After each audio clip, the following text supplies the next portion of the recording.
인천시 교육감에 취임한 지 80일, 그러니까 한 3달가량 지났는데 직접 교육감직 일을 수행해 보니까 좀 어떤 소회가 되시나요? 무거운 책임감을 느끼고 있습니다.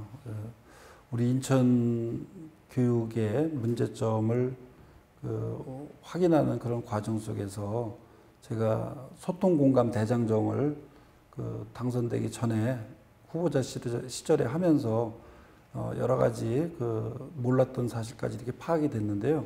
이제 막상 취임이 돼서 이제 그런 사항들을 이행하려고 준비를 하다 보니까 여러 가지 어려움이 생기는데요. 일단 원도심과 신도심 간의 그 교육 격차가 심하고 그런 교육 불평등을 해소해야 되는 문제라든가 또는 민주적인 그런 학교 문화를 위해서 어떻게 해야 될 것인가, 그리고 시교육청이나 교육지원청 등과 같은 그런 행정 조직 속에서 어떻게 하면 학교를 지원할 수 있는 그런 합의를, 그리고 교육의 비전을 함께 공유하면서 실천해 나갈 것인가, 이런 문제들을 풀어나가기 위한 준비들을 하면서 정말 우리 인천교육이 발전해 나가기 위한 그런 계획들을 좀 철저하게 세워서 함께 나가야 되겠다라고 하는 그런 부분에 대해서는 무거운 책임감을 느끼고 있습니다. 전교조 해직교사 출신인데다가 이제 전교조 인천시 부장을 2차례나 좀 역임을 하셨는데요.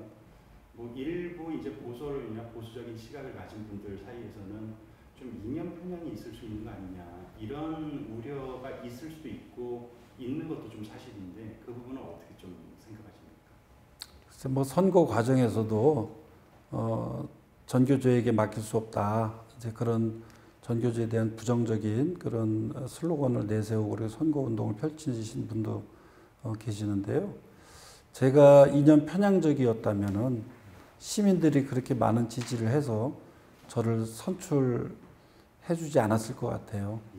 이제는 제가 내세웠던 많은 공약들이 우리 시민들에게 보편성을 가졌기 때문에 제가 당선됐다고 생각을 하고, 그 보편성의 내용 가운데서는 이제 과거 차별교육이나 서열화교육 대신에 미래 가치를 또는 미래 역량을 길러야 된다라고 하는 미래 혁신교육에 대한 지속적인 추진, 이런 명령이 그 속에 담겨 있다고 생각을 하고, 그런 부분에 대한 준비를 하기 위해서 최선의 노력을 다할 것이고요.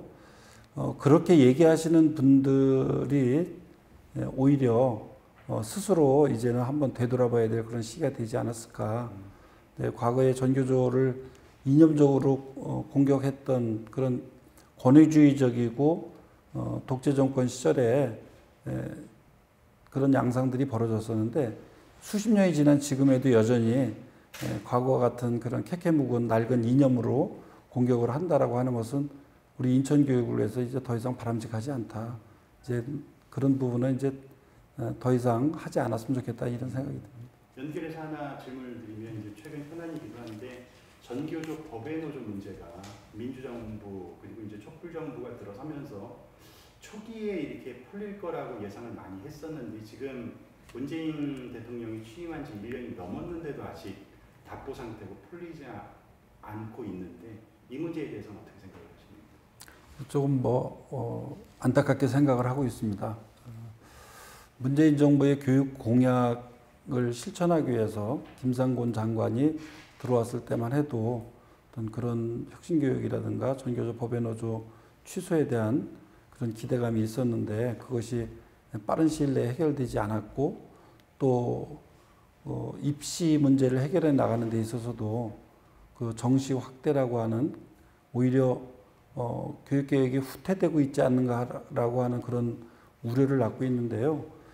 지금이라도 전교조 법외노조를 즉각 취소해서 문재인 정부의 그 교육 공약을 실천할 수 있는 그런 교육단체나 시민사회 단체들과 함께 교육적 폐를 해소하고 교육개혁을 해나갈 수 있는 그런 시간이 빨리 이루어졌으면 좋겠습니다.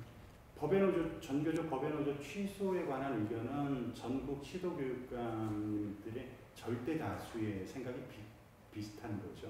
거의 대부분 그렇게 생각을 하고 있고, 김상곤 교육부 장관과 그 간담회 자리에서도 대부분 이제 그런 생각들을 표현을 했고요. 저도 두 번에 걸쳐서 이렇게 질문을 했던 적이 있습니다. 그 이력을 보니까 참교육 장학사업회 결성 및 상임이사, 현재도 상임이사를 맡고 계시는 건가요? 현재는 정지 상태죠. 지금 모임을 할 수가 없으니까. 그래서 어쨌든 이력은 그냥 그대로 있는 거고요. 제가 장학사업회를 만들게 된 것은 이제 저는 낫기만 하면 교육과 의료는 국가에서 책임져야 된다. 예. 이제 그런 생각을 하고 교육운동을 몇십 년 동안 이렇게 해왔었는데 실제로 이제 그렇게 되는 과정이기도 했었고 또 어려운 학생들에 대해서 국가가 책임져야 된다. 그리고 그것을 국가가 할 수 있도록 우리가 요구해야 된다. 이렇게 생각을 하면서 교육운동을 해왔었는데 그것이 이루어지기 전까지 그 어려운 아이들에 대해서 어떻게 할 거냐 이런 고민이 있었어요.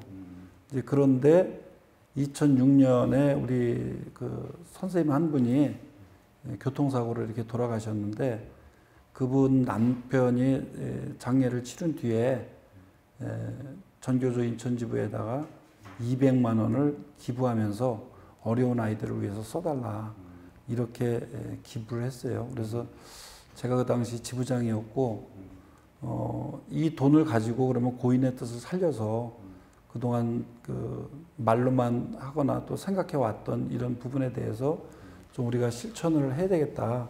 그래서 한 2년간 그 장학회 만드는 거에 대해서 논의를 하고 2009년에 이제 종잣돈을 모으기 시작을 했죠. 그래서 100만 원씩 한 100명 가까이 약정을 하고 2달 만에 한 1억을 거뒀어요.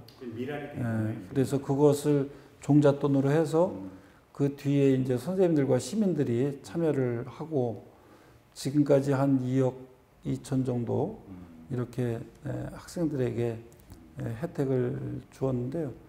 그동안 감사든 인사도 못했는데 이 자리를 빌어서 한 시민 학생들 한 500명, 600명 정도가 지금 함께 참여를 하고 있어요. 그래서 그분들께 감사드리는 말씀을 좀 전하고 싶습니다. 인천시장도 그렇고 이제 인천시 의회 구성도 그렇고 더불어민주당 소속이거나 더불어민주당 의원들이 이제 절대 다수인데요. 압도적인 절대 다수인데 그 협치나 소통이 잘 될 수 있는 면도 있지만 한편으로 일을 제대로 못 풀었을 때 부담이 또 왕창 쏠리는 이런 면들도 있을 텐데 좀 지금처럼 돼 있는 물론 국민과 시민이 만들어준 지형이죠. 그런 부분에 이제 그 장점과 단점, 애로사항, 희망사항 그런 건 좀 어떻게 보십니까? 일단 그 협치에 좋은 조건이 만들어졌다라고 하는 것이 제일 강점이겠죠. 그래서 이번에 그 송도 그 학교 부지 확보를 위해서 시장님과 이렇게 함께 MOU를 맺어서 지금 중앙투자심사위원회에 올려가지고 지금 결과를 기다리고 있는데요. 그동안 이렇게 난맥상처럼 얽혀있던 그런 문제들이 바로 이런 협치를 통해서 그 해결할 수 있는 그런 좋은 조건이다. 그래서 우리 교육청뿐만 아니라 시청 그리고 시의회 또 구청장들 그리고 구의회까지 포함해서 함께 우리 인천 교육을 획기적으로 발전시키기 위해서 어떻게 해야 될 것인가 그런 논의를 지금 하고 있고요. 함께 그래서 교육 공동선언을 하기 위한 준비를 하고 있습니다. 어떻게 보면 이런 부분이 인천 교육이 지금 지체됐지만은 좀 질적으로 발전할 수 있는 좋은 기회가 왔다고 생각을 하고 그런 강점을 살려내는 것에 일단 초점을 맞추고요. 또 대신에 그런 좋은 조건이 됐음에도 불구하고 잘못됐다. 그러면 온전히 이제 우리 탓이다. 그렇죠. 네, 그래서 정말 인천 교육을 어떻게 그 향후 설계하고 또 그 다른 단체들과 또 시나 이런 지자체들과 어떻게 협치할 것인가에 대한 부분에 대해서 사실 치밀하게 지금 준비를 하고 실천해 나가는 그런 과정에 있습니다. 인천 교육에서 가장 중요하고 시급한 문제가 제가 그 며칠 전에 이제 전교조 인천실장 맡고 있는 이강훈 선생님하고 좀 통화를 했었는데요. 교육 불평등 해소 문제, 교육감님도 말씀을 하셨던 거고, 가장 큰 거는 그 교육 불평등 해소 문제인데, 우선 먼저 좀 여쭤보고 싶은 거는 교육 불평등 해소 문제에서 공교육의 역할, 그러니까 원도심, 구도심은 제가 조금 이따가 좀 여쭤볼 텐데, 그러면 교육 불평등 격차 해소에서 공교육의 역할에 관한 부분들을 좀 어떻게 생각하십니까? 그 교육 불평등이라고 하는 것을 어디 초점에다가 맞춰가지고 질문을 하시는 건지 그 부분에 대해서 그렇다면 하나로 그냥 말씀해 주셔도 돼요. 지금 이제 인천은 지역적으로 다른 데도 이제 교육 불평등, 격차 이런 것들이 많이 벌어지겠지만 특히나 이제 원도심하고 구도심, 그죠? 네. 신도심하고 원도심, 신도심하고 원도심의 교육 격차 문제. 네. 신도심에서는 이제 과밀학급 문제. 네. 그래서 학생 수가 워낙 많으니까 36명 막 이렇게 되는 문제가 있어요. 그 원도심에서는 이제 그 교육 환경이 낙후되고 그리고 또 이탈하기 때문에 좀 빠져나가고 이런 좀 상충되는 고민의 지점들이 있잖아요. 그 문제를 가장 그 인천교육에서 시급하게 중요하게 해결해야 될 문제라고 말씀을 하셨는데, 예, 그렇죠. 좀 구체적으로 좀 설명해 주세요. 그 아시는 것처럼 송도나 영종도, 청라와 같은 이제 개발 지역에서는 학생 수가 늘어남에 따라서 과밀학급, 과대학교 이것이 이제 문제이고요. 또 제 시기에 맞춰서 학교에서 아이들을 수용할 수 있도록 그 학교가 빨리 신설되고 또 늘어나기 전에 증축되고 해야 되는데 그런 것들이 잘못 이렇게 예측이 되면서 어려움을 겪을 수도 있기 때문에 그것을 제대로 하기 위한 준비들을 지금 열심히 하고 있는 거고요. 그래서 인천에서 이번에 12개 학교, 유치원을 포함해서 12개 학교를 새로 인천에 질 수 있도록 해달라고 지금 중앙투자심사위원회에 올라가 있는 상황이고요. 그것이 만약에 안 되면 인천은 상당히 그 어려운 교육 대란이 예상되고 있어서 최선을 다해서 준비하고 좋은 결과를 지금 기대하고 있습니다. 만약 그 12개 학교 신설이 받아들여져서 예정대로 신설이 된다면 이 문제에 대해서 상당 부분 문제점을 해소할 수 있는 건가요? 지금 시급하게 이렇게 그게 다 21년, 22년에 개교되는 그런 학교들이에요. 텀이 그때 맞춰서 한 거죠. 그때 수요에 맞춰서 미리 우리가 지금 준비해놔야 그때 가서 그 입주하면서 학생들이 바로 그 학교에 들어갈 수 있기 때문에 벌써 이제 몇 년을 앞두고서 지금 예측해가지고 준비하는 그런 과정이죠. 그래서 이제 그 문제가 또 있고 그다음에 원도심에서도 지금 학생 수가 늘어나는 지역이 있습니다. 이제 그런 부분에 대한 대책, 그다음에 학생 수가 이제 줄어들면서 또 통폐합이나 이전 재배치 해야 되는 그런 과제도 동시에 있어서 인천은 지금 아주 상반되는 그런 과제들이 교육 환경을 개선하는 데 있어서 존재하고 있다. 그래서 어느 지역에서는 신설과 증개축을, 또 어느 지역에서는 학교 이전 재배치, 이런 그 교육의 어떤 하드웨어적인 그런 측면이 하나 있고요. 또 이 동부라든가 또는 옹진과 같이 그 교육경비 보조금이 지급되지 못하는, 그러면서도 원도심이어서 젊은 학부모들이 자꾸만 그 아이들 교육 때문에 떠나가려고 하는 이런 지역에서는 어떻게 하면 그 교육 환경도 개선하고 또 그 지역에 젊은 학부모들을 계속 정착할 수 있게 만들 것인가. 그래서 인천에서는 111개 학교를 지역 균형 발전교 이렇게 선정을 해서 5개년간 지원하려고 하고 있고요. 특히 제 임기 동안 4년 동안에 약 100억 정도를 투입을 해서 더 어려운 지역에 더 많은 예산을 지원하려고 이렇게 계획을 하고 있습니다. 그리고 이제 그것뿐만 아니라 덕적도라든가 이런 그 영흥도라든가 도서 지역 있잖아요. 그 도서 지역을 제가 덕적도하고 이제 백령도 이렇게 다녀왔었는데 거기에서 필요한 그 어떤 교육 환경이라든가 여건들 이런 것들을 좀 지금 세심하게 준비를 하고 있죠. 그 대한민국 어느 곳이나 뭐 예외 없이 마찬가지겠지만 이제 그 가장 또 골치 아픈 문제이기도 하고 심각한 문제가 이제 학교 폭력 문제 아니겠습니까? 뭐 인천도 예외는 아닐 텐데 그리고 이거는 워낙 난제이기 때문에 또 상황에 따라서 다르게 대처해야 되는데 큰 틀에서 학교 폭력 문제는 어떠한 원칙을 갖고 풀어야 되고 어떠한 원칙을 갖고 해결해야 된다라고 이제 좀 보시는지 약간 좀 원론적인 얘기일 수도 있겠지만 그 말씀도 좀 한번 해주십시오. 학교 폭력은 있어서는 안 되는 것이죠. 저도 후보자 시절에 3대 적폐 가운데 하나로 이제 학교 폭력을 꼽고 학교 폭력을 없애기 위해서 노력을 하겠다 그렇게 이야기를 했는데요. 그 학교 폭력의 원인이 이게 그냥 뭐 단순하게 학교에서 뭐 아이들끼리 그 관계 속에서만 발생하는 것이 아니고 이런 어떤 사회적인 환경이라든가 또는 그 가정에서의 문제라든가 또는 사회구조에서 어떤 임금 격차 또는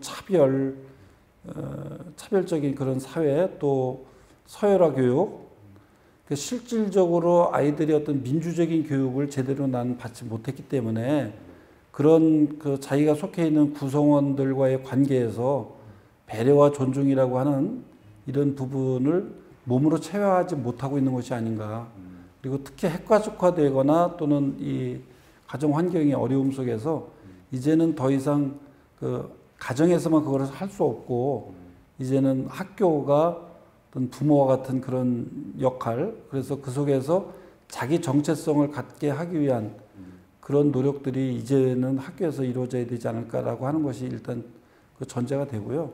그래서 학교 폭력은 일어나고 난 뒤에는 이게 법적인 어떤 처리 절차만 남아있는 것이기 때문에 철저하게 예방 중심으로 가야 된다. 그렇게 생각을 하고요. 그 예방을 하기 위한 여러 가지 대책들을 세워서 진행을 해야 된다고 생각을 하고 또 이제 일어나서 법적인 처리 절차를 하는 과정에서도 교육적으로 가해자와 피해자 모두가 다시는 그런 일이 생기지 않도록 하기 위해서는 어떤 회복적 생활교육이라든가 이런 부분이 함께 이루어져야 된다고 그렇게 생각을 하고 있습니다.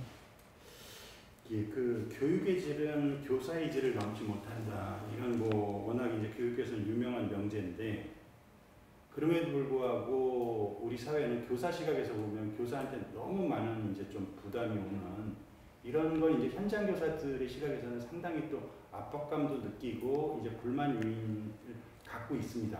특히나 이제 교육감님이 현장 교사를 하셨고 또 교장으로서 관리직의 최고까지 하셨던 경험이 있기 때문에 이 문제에 대해서는 다른 어느 분보다 이제 체감 온도가 있을 텐데 이 교사들의 단순 사기 진작 문제가 아니라 시스템적으로 교사의 질을 높여내는 문제에 대한 생각은 좀 어떻게 갖고 계실지?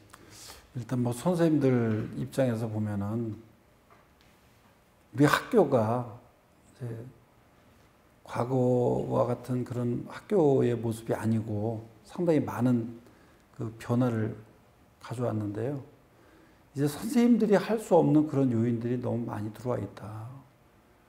그런 것들까지도 선생님들이 모두 책임지라고 한다는 그런 볼멘 소리가 나올 수밖에 없는 것이죠. 그래서 선생님들의 가장 중요한 역할은 수업하는 것이고 또 우리 아이들과 함께 그 상담하면서 아이들 스스로가 성장할 수 있도록 도와주는 그런 역할을 해야 된다고 생각을 하는데 그동안의 우리 그 산업사회 과정 속에서는 입시 중심의 그런 서열화 교육 속에서 선생님들이 그런 역할을 할 수 없었고 또 한편으로는 늘어나는 업무 때문에 여전히 가르치는 일에 온전히 그리고 상담하는 일에 온전히 다 투여할 수 없는 그런 부분이 존재했다.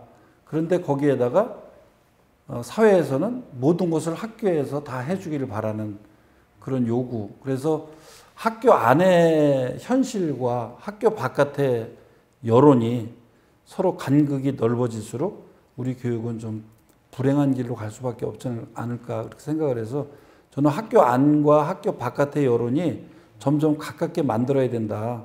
그런 의미에서 우리 선생님들에게 업무를 경감해서 학교를 정상화시킬 수 있는 그런 정책들이 이렇게 필요하다고 보고 또 사회에서도 학교를 바라보는 것이 야 이제 너희들끼리만 그 교육하는 것이 아니다.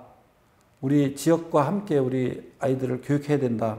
이런 생각이 바깥에서도 일어나고 학교 안에서도 일어나서 이제는 선생님들이 할 수 있는 일, 정말 온전히 선생님들이 수업만 하고 가르치는 일에 열중을 하고 학생들과 상담해서 성장할 수 있는 그런 여건들을 만들어주는 것, 그것에 시민들이 함께 해줄 때만이 그런 가능하다고 이렇게 생각을 하고요.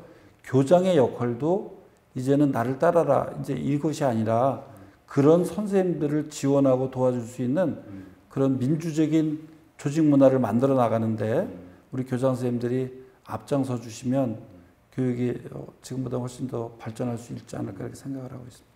그리고 다음에 드리려고 했던 질문이 이제 많이 나아지긴 했지만 아직까지도 이제 교장공학이다. 그거는 뭐 긍정적인 의미보다는 좀 부정적인 의미로 많이 좀 쓰였는데 그 문제에 대해서는 좀 여러 가지 이제 제도적으로도 그 변화를 가지려고 하지 않았습니까? 그 초빙제도 있고 뭐 여러 가지 이제 교장 자격을 좀 완화시킨다 할지 그래서 진입 문턱을 좀 낮춘다 할지 그래서 이제 젊은 그 교장들도 탄생하고 외부에서 영입할 수도 있고 뭐 물론 제도적인 찬반들은 많지만 이 교장공학원 문제에 대한 해법은 좀 어떻게 생각하시는지. 그래서 뭐 저도 이번에 질문에서 교장공화국이라는 말을 처음 접했는데요. 아마 그런 분들이 아직은 남아 계시겠죠. 그러나 대부분의 교장 선생님들이 과거와는 많이 변했고 또 변화하려고 애를 쓰고 있어요. 제가 교장하면서도 이렇게 만나서 보면은 어떤 분은 실제로 그런 것을 경험하지 못하고 살아왔기 때문에 그 변화한다는 것에 대한 두려움이나 또는 방법 이런 것을 잘 모르시는 분들도 계시고 무슨 악의적으로 내 권력을 가지고선 이걸 행사해야 되겠다. 이제 그런 것은 아닌 것 같습니다. 제가 같이 이렇게 활동을 하다 보니까 그래서 그렇게 지나치게 뭐 부정적인 그런 시각으로 바라볼 필요는 없을 것 같고요. 저는 변화라고 하는 것은 나로부터 시작해야 된다고 생각을 합니다. 그래서 교장 시절에도 제가 이렇게 열린 교장실을 운영하고 또 선생님들한테 그 결정 권한을 주고 그래서 직원회의 시간에 스스로 토론하고 결정을 하면 그 결정한 대로 학교 운영을 할 수 있도록 그 권한도 주고 그렇게 민주적인 그 학교 문화를 만들어 가다 보니까 구성원들 간의 관계가 새로워지더라고요. 그리고 선생님들의 자발성도 높아져서 수업의 변화도 일어나고 또 학부모들의 그런 학교 참여 활동도 굉장히 적극적이고 활발해지면서 이런 그 학부모들의 모습을 보입니다. 우리 아이들 성적으로 기죽이지 마라. 그거는 굉장히 저는 엄중하게 받아들였어요. 공부시키지 말라는 것이 아니라 아이들 스스로 공부할 수 있게 만들어 달라. 그런 의미로 제가 받아들이고 또 학교 바깥에 나가서는 학교 이야기를 하지 않는다. 이거는 부정적인 것을 하지 않겠다라고 하는 것이잖아요. 그리고 모든 아이가 내 아이다.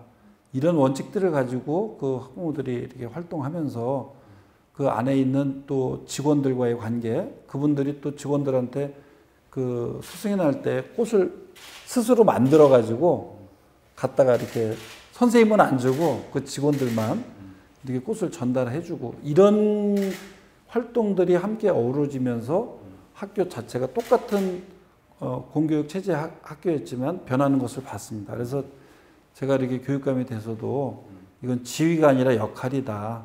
내가 이제 그 교육감이라고 하는 역할을 통해서 우리 인천 교육을 어떻게 하면 성공시킬 것인가 그런 노력을 하는 것이고 그래서 지금 여기 이렇게 투명한 유리로 벽이 바뀌었잖아요. 이런 벽이었는데 저렇게 바꿨어요. 그래서 또 문도 열어놓고 또 저희가 명패도 하지 않았습니다.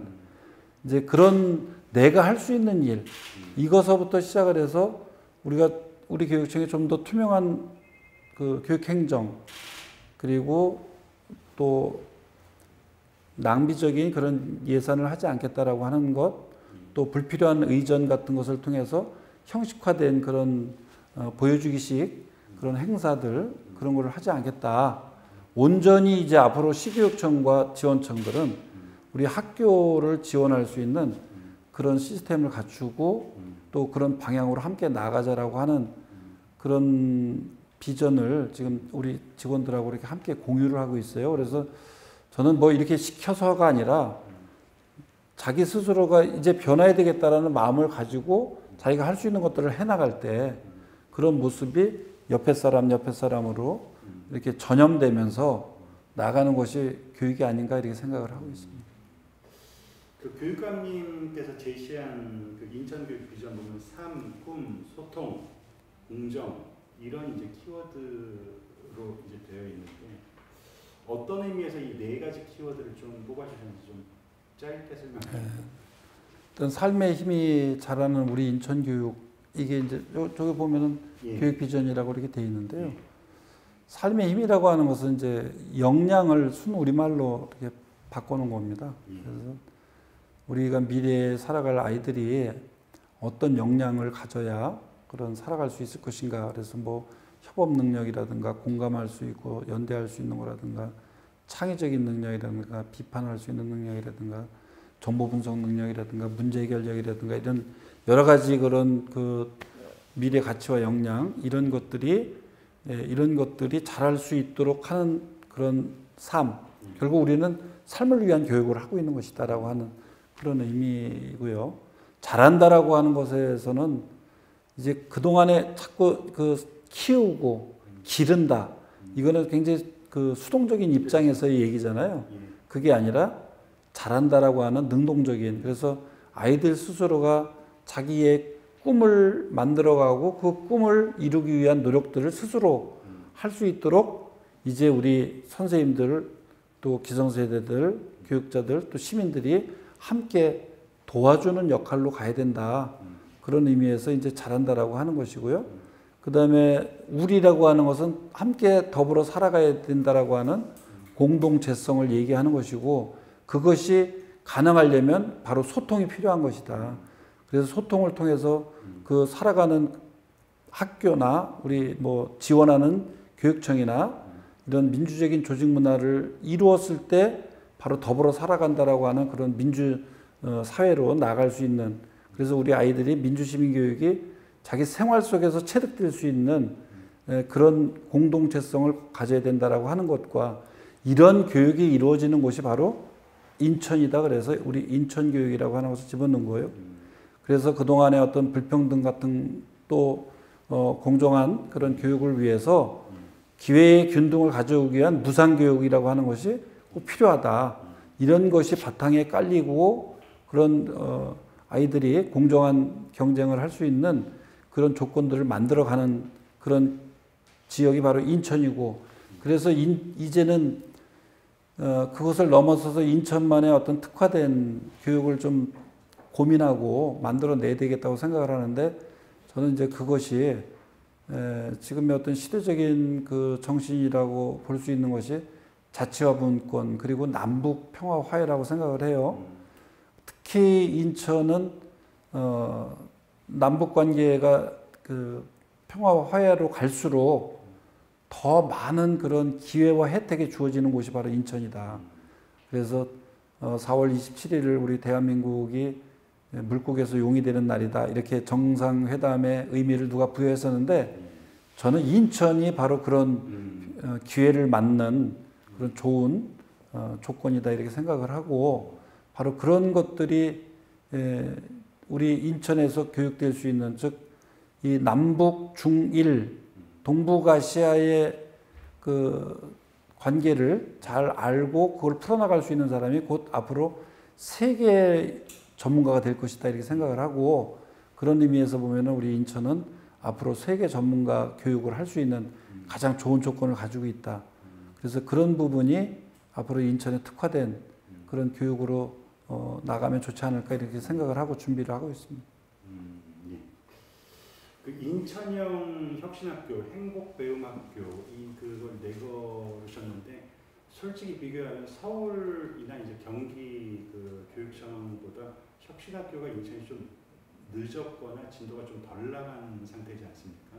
구체적으로 교육관님 공약으로 제시했고 앞으로 추진할 그 행복배움학교 이게 어떤 지향을 갖고 있고 어떤 식으로 좀 하실 건지 그리고 곁들여서 혁신학교를 추진하면서 장점도 나타나지만 어쨌든 서울 경기 교육을 보면 단점이나 뭐 불만의 목소리도 있는데 그런 부분들은 좀 어떻게 감안을 하고 가실 건지. 그 거기서 어떤 불만의 목소리가 있는지. 안팎으로 좀 있습니다. 안팎으로. 예. 그러니까 교사의 불만들도 있고 그리고 이제 뭐 학부모나 이런 쪽 불만들도 있고 뭐 평등교육 얘기하면 이제 수월성 교육을 중시하는 학부모들은 그게 좀 나이브해 보이고 뭐 수업의 질 떨어지고 뭐 이런 양면들이 다 양가적인 게 있지 않습니까? 인천이 뭐 서울이나 경기에 비해서 늦게 출발한 거는 뭐 사실이죠.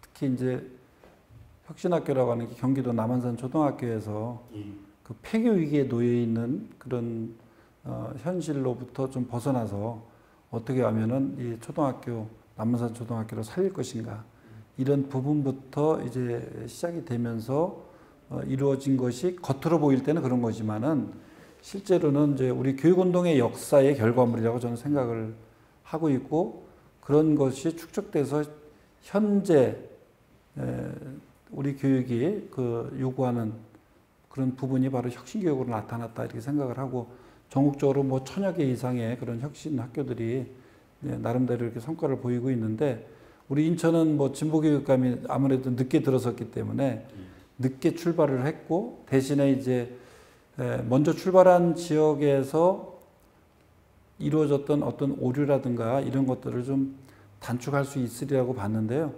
뭐 그런 것들도 있겠지만은 또 이 교육이라는 것은 비약이 없어서 또 이게 과정 속에서 겪을 수밖에 없는 그런 요인들이 있다고 생각을 하고 제가 근무했던 동암중학교가 바로 행복배움학교인 인천형 그 혁신학교였어요. 그래서 1기에서는 어쨌든 혁신학교 자체가 뭐 대안학교는 아니고 기존의 공교육의 체제를 그대로 가지고 있는 속에서 어떻게 하면은 그런 입시 체제라든가 이런 것으로부터 벗어나서 미래 혁신 교육으로 나아갈 수 있을 것인가를 고민하고 있는 그런 교육 정상화의 모델 학교다. 그렇게 일단 규정을 할 수 있을 것 같고요. 그래서 1기에서는 그런 교육 정상화의 모델 학교로서 갖춰야 될 몇 가지 이렇게 공통적인 요소들이 있었잖아요. 민주적인 조직 문화 속에서 또는 학생 자치 활동, 또 학부모 참여 활동을 어떻게 할 거냐, 그리고 수업의 변화는 어떻게 가져올 거냐, 그런 것을 교육하기 위해서 교육 과정은 어떤 내용으로 가져갈 것이냐, 뭐 이런 그 좀 틀적인 그런 부분들이 이제 지금 4년 동안 1기에서 이루어졌다면은 이제 그런 것을 평가를 통해서 이제 2기로 나가는 과정에서는 이제 미래 혁신의 어떤 가치를 담을 수 있게 하기 위해서는 교육 과정의 혁신이 중요하다. 그래서 미래 가치를 담은 그런 교육 과정을 만들어서 그것이 그 혁신학교에서부터 먼저 시작이 되고 혁신학교가 아니더라도 미래 혁신 교육 과정을 할 수 있는 그런 일반 학교들이 더 늘어난다면 그건 더 좋은 일이겠죠. 그래서 어쨌든 1기 평가를 통해서 2기는 그 교육 과정의 혁신 그리고 평가의 혁신 그 성장 평가라든가 과정 평가를 통해서 그것이 기록되고 그 기록된 내용이 상급 학교로 진학할 수 있는 그런 자료로 활용될 수 있게 하기 위한 그런 방향을 지금 가지고 있고요. 아까 말씀하신 것처럼 선생님들 이제 어려움이죠. 그러면은 선생님들이 업무가 증가했다.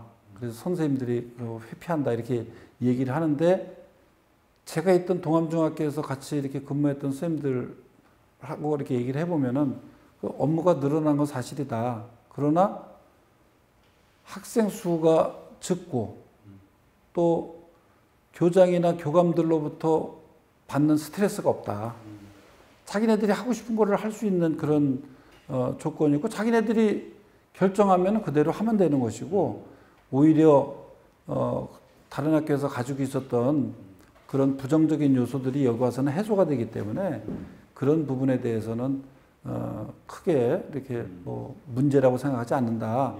그러면서 선생님들과의 관계나 그 직원들 또 행정직 또 그 학생들 이런 부분들이 관계가 새로 이렇게 바뀌면서 오히려 그 속에서 자기 나름대로의 보람을 느끼기도 하고 그럽니다. 그래서 그런 부분에 대해서는 어떻게 하면 그 구성원들과 함께 내가 하는 일이 어떤 의미가 있는 것인지 다시 한번 의미를 좀 더 이렇게 생각을 해보고 그래서 의미의 전환이라고 저는 생각을 하는데요. 의미를 바꾸고 그다음에 구성원들과의 관계를 바꾸고 그렇게 되면은 이제 학교 가는 길이 즐거워진다. 이런 것을 한번 선생님들이 경험하는 게 저는 굉장히 중요하다고 생각을 하고 있고요. 또 한편으로 노는 학교 아니냐. 이제 이렇게 심지어 얘기를 하면서 수월성 교육을 주장하는 분들도 있지만 그럼 혁신학교라고 해서 그럼 공부를 안 시키는 학교라고 하는 것은 그 대단히 잘못된 그런 인식이고요. 아까 얘기했던 것처럼 우리 아이에게 성적으로 기죽이지 말아라고 하는 것은 스스로 공부할 수 있게 조건을 만들고 그 아이가 스스로 꿈을 찾아갈 수 있게 지원해주고 도와달라고 하는 그런 의미를 가지고 있는 것이지 거기서 공부하고 싶다라고 하는 아이를 공부 안 시키거나 그런 게 아니죠. 오히려 공부라고 하는 개념도 과거의 전통적인 어떤 이 시험지에서 오지선다형 맞춰가지고 점수 많이 따는 것만이 공부냐. 그거는 우리 산업사회 속에서는 그게 공부였고 그게 선발하는 기준에서 가장 중요한 잣대였기 때문에 그렇게 나가는데요. 이제 그럼 앞으로 살아갔을 때 그런 식으로 어떤 그 입시 서열화 차별 교육을 그대로 계속하면 그 아이가 살아갈 시대에 맞는 역량을 그 아이가 배울 수 있느냐 저는 그렇지 않다고 생각합니다. 부모들이 성장했던 시기에 가졌던 가치는 그건 부모들 세대에 가지고 있는 가치였다. 산업사회 속에서 가지고 있는 가치였고 이제는 그 아이가 살아갈 시대에 맞는 그것이 뭐 우리가 딱 점쟁이처럼 딱 맞출 수는 없다 하더라도 최대한 예측을 해서 거기에 걸맞는 그런 가치와 역량을 기를 수 있도록 그런 조건을 만들어야 된다고 생각을 하고 있습니다.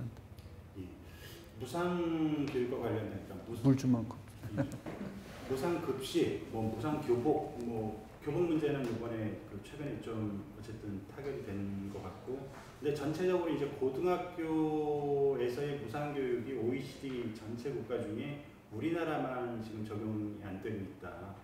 그래서 그 공약에서도 이제 강하게 말씀을 하셨는데 결국은 이제 추진을 하다 보면 가장 많이 걸리는 게 예산 문제 아닙니까? 그 교육청 자체 예산만으로 모든 걸 해결할 수 없고 상황에 따라서 중앙정부, 지자체 이런 쪽이랑 예산을 또 협의해가면서 풀어나가야 되고 사실상 입장이 비슷하다 하더라도 예산 문제를 놓고는 양보가 별로 없기 때문에 이 문제는 결국은 이제 그 정책의 방향 문제 플러스 이제 재정 문제인데 이 인천에서의 고교 그 무상교육에 관한 플랜 좀 말씀 좀 해주십시오. 고교 무상교육뿐만 아니라 아까도 말씀드린 것처럼 인구 절벽 시대를 맞이해서요. 그거 아니라 하더라도 오래전부터 교육과 의료는 국가가 책임져야 된다. 그런 생각을 해왔었는데 제가 이렇게 운동을 하는 과정 속에서 무상교육이 열릴 수 있는 그런 시기가 다가왔다는 게 저는 개인적으로 굉장히 정말 감격스럽고 또 정말 이게 현실이 될 수 있구나. 이건 개인적인 그냥 소회입니다. 그래서 어쨌든 그것을 만들어 가기 위해서는 예산이 반드시 필요한 것이고 그 예산이라고 하는 것은 교육청은 뭐 자체적인 수입이 없잖아요. 예. 어차피 시에서 이렇게 전입해 들어오는 돈과 그다음에 중앙정부에서 나오는 예산을 가지고 이제 편성을 해야 되는데 그러면 어떻게 하면은 그런 부분에 대해서 잘 편성해서 진행할 수 있을 것인가에 대한 부분인데요. 가장 핵심적인 것은 협치겠죠. 중앙정부와의 관계, 또 그다음에 시와 지자체와의 관계, 그 속에서 이제 저는 지금 시기는 이제 다리 하나 놓는 게 중요한 것이 아니고 이제 우리 아이들의 미래를 위해서 어떻게 시민들이 학교와 교육을 함께 할 것인가 이런 부분으로 옮겨가야 된다고 생각을 하고 또 한편으로는 보편적 복지에 우리가 주목을 해서 이제는 교육도 복지다.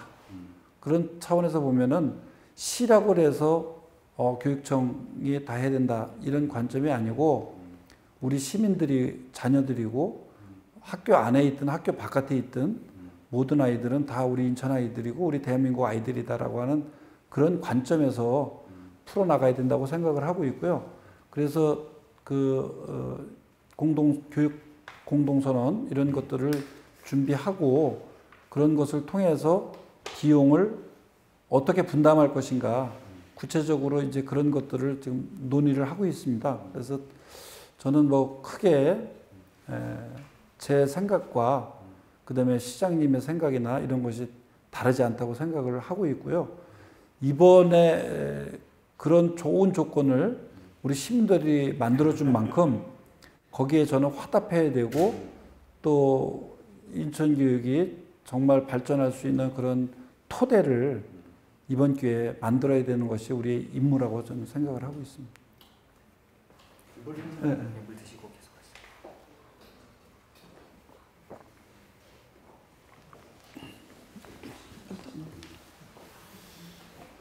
이어서 좀 여쭤보겠습니다.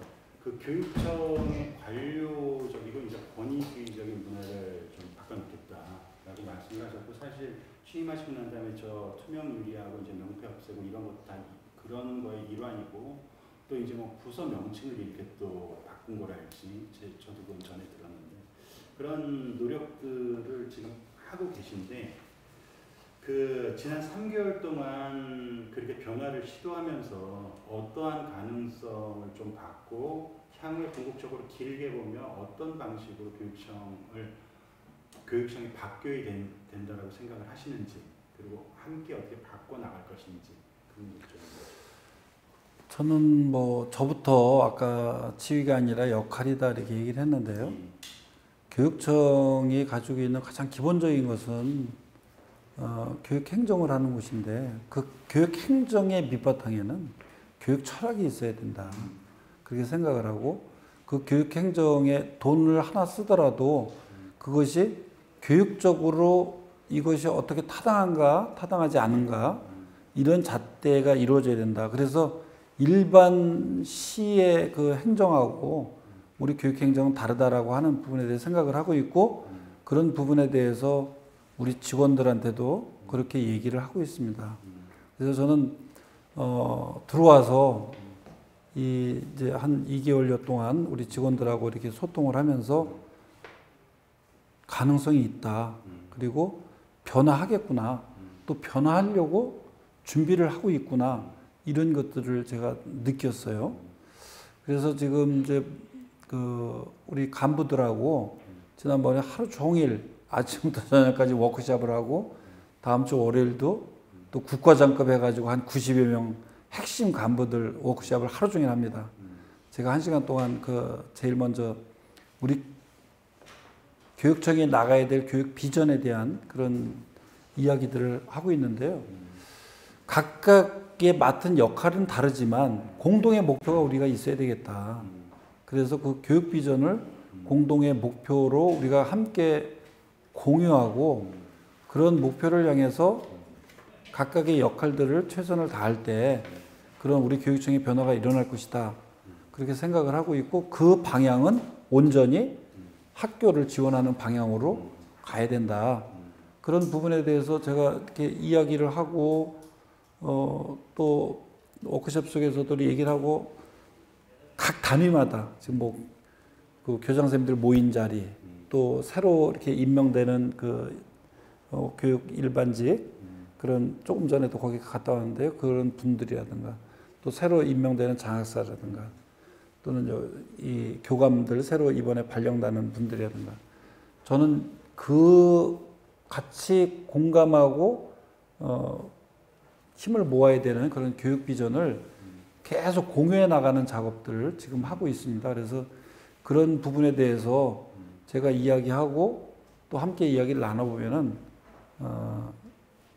그 워크숍 속에서도 그런 것을 공유한 뒤에 그 학교를 어떻게 지원할 것인가 이런 그 분임 토를 통해서 아주 새롭게 이렇게 결의하고 방법을 찾는 이런 모습을 통해서 우리 이제 인천교육청이 변할 수 있겠구나 그런 가능성을 지금 아주 많이 보고 있어요. 그래서 만약에 이제 그럼에도 불구하고 부족한 부분이 있다면은 좀 더 또 세심하게 그 소통해 나가려고 하는 그런 준비를 하고 있습니다.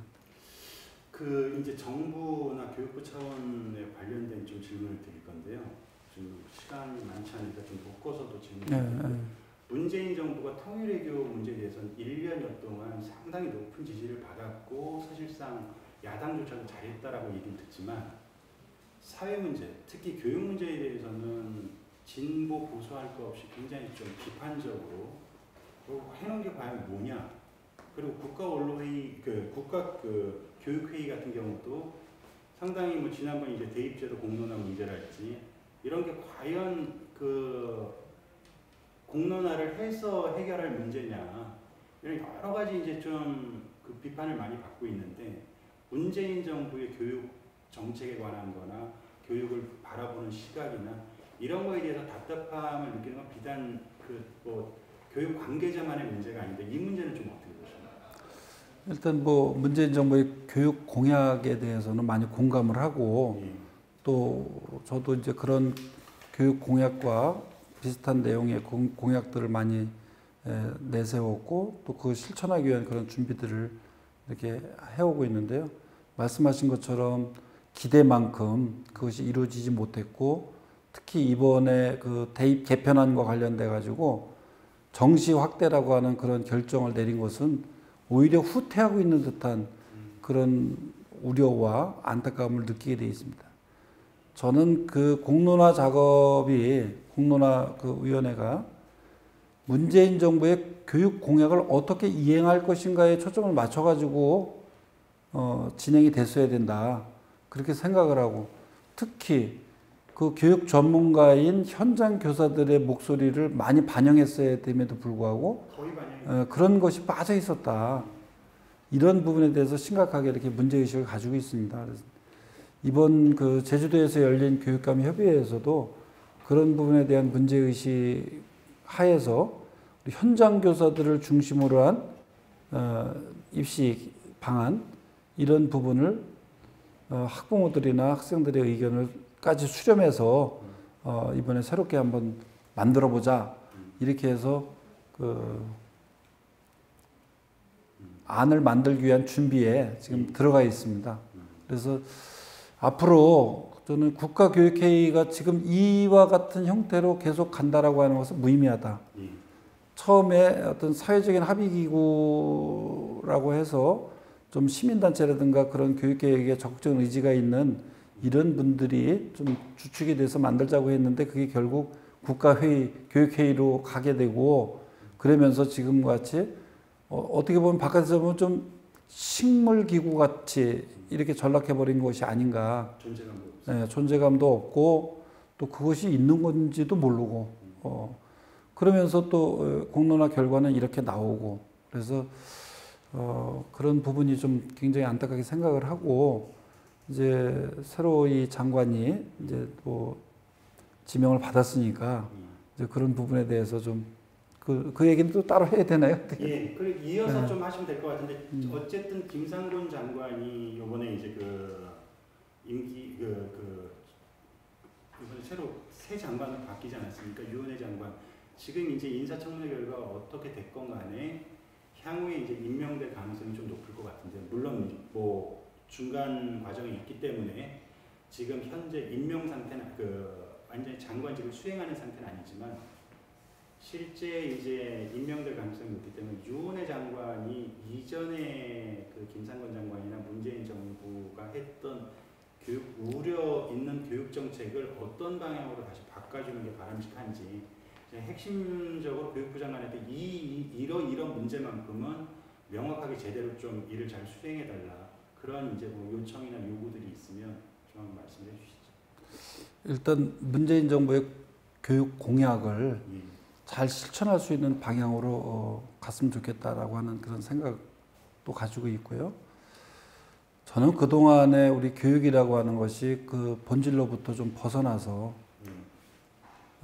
어느 대학을 갈 것인가라고 하는 그런 선발에 대한 부분에 집중하다 보니까 교육이 마치 대학 가는 그런 선발 기준에 맞춰서 해야 되는 것이 교육인 것처럼 그렇게 돼 왔었다. 그것은 철저히 뽑는 자의 입장에서 어떻게 하면은 변별력을 가져올 것이고, 그 변별력을 통해서 우리 대학이 좀 더 좋은 성적을 가지고 있는 아이를 뽑을 것인가, 이런 부분에 초중등 교육이 다 종속돼 있었다, 이렇게 생각을 하고 있어요. 그래서 저는 이번 그 장관께서는 우리 교육의 본질이 무엇인가, 이것을 한번 다시 우리 교육 관계자들하고 다시 한번 전체적으로 좀 재점검을 하고 초중등 교육의 정상화의 상을 함께 만들고, 또 그 정상화된 그런 교육이 전문 교육, 즉 대학 교육으로 연결될 수 있는 그런 통로를 자연스럽게 열어줄 수 있는 그런 방향으로 일단 그 교육 정책을 펼쳐 나갔으면 좋겠다, 이렇게 생각을 하고 있고요. 또 그동안에 이제 많이 지적되어 왔던 그 선생님들의 교원 평가, 그 10년 동안 해왔는데 뭐 효과가 없잖아요. 그 성과급 문제도 마찬가지고, 또 교육계획의 그 교육 공약을 가장 잘 실천할 수 있는 교육계획의 동반자인 전교조의 그 법외노조도 빠르게 취소해서 함께 그 교육 공약을 실천할 수 있는 그런 방향으로 나가야 될 것이다, 이렇게 생각을 하고 있습니다. 마지막 한두 가지만 딱 짧게 여쭤보겠습니다. 지난해하고 올해 그 저희 오연호 대표가 이제 뭐 덴마크 행복의 비결, 그 중에 가장 중요한 건 교육이다 이러면서 그 강연도 한 10만 명 넘게 하기도 했고, 그 행복을 주제로 해서 그 이재정 교육감이랑 조희영 교육감 해서 몇백 명의 학부모랑 같이 이렇게 그 주제 갖고 토크도 했는데 보기 좋더라고요. 저도 관여가 돼서 좀 가봤는데, 이번에 수도권에서 다 진보 교육감이잖아요. 오마이뉴스 같은 데서 그런 주제를 갖고, 교육이나 행복 주제를 갖고 한번 테이블을 만들면 응하실 생각이 있으신지. 아니, 만들어 주시면 당연히 가야죠. 그리고 그 교육감님들이랑 어떤 주제로 좀 얘기하고 싶으신지. 아무래도 뭐 그 미래 혁신 교육을 어떻게 해나갈 거냐, 그리고 그런 것을 해나가기 위해서는 어떤 조건들을 지금 우리가 만들어 나가야 되고 어떤 방향의 교육 정책을 펼쳐야 될 것인가.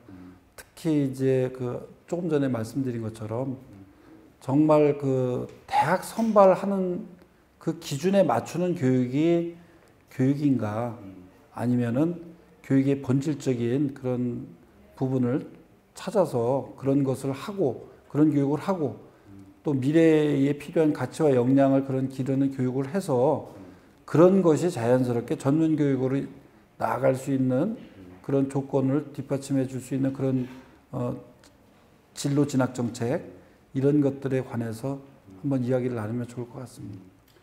마지막으로 인천 교육을 전체적으로 책임지는 위치에 계시기 때문에, 그런 역할을 맡고 계시기 때문에 인천 시민들한테 교육감으로서 뭐 한 말씀 마무리로 좀 해주시죠.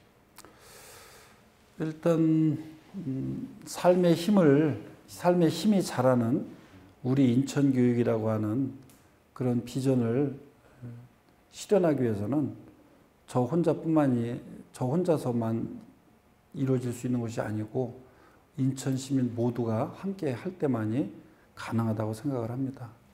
저는 이러한 그 비전을 통해서 인천이 미래 혁신 교육 도시 인천, 그리고 교육으로 행복한 도시 인천, 그리고 세계 전문가를 기르는 인천, 이런 교육으로 나갈 수 있도록 힘과 지혜를 모아주셨으면 좋겠습니다. 예, 우리